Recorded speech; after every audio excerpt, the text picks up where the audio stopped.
সহজ পদ্ধতিতে গুণ, কিন্তু আমরা অনেকেই মনে করি এটা খুব কঠিন। আসলে কঠিন না, খুব ইজি।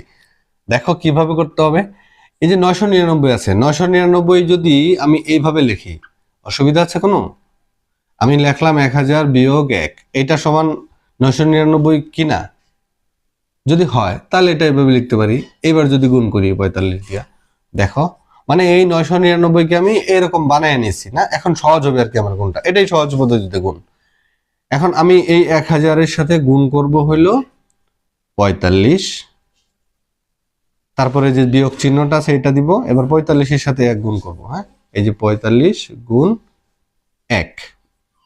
এবার এই যে 3টা শূন্য আছে পিছনে, এই 3টা শূন্য দিয়ে দিব, আর তারপরে 1 দিয়ে 45-কে গুণ করলে 45, বিয়োগ 1 দিয়ে 45-কে গুণ করলে।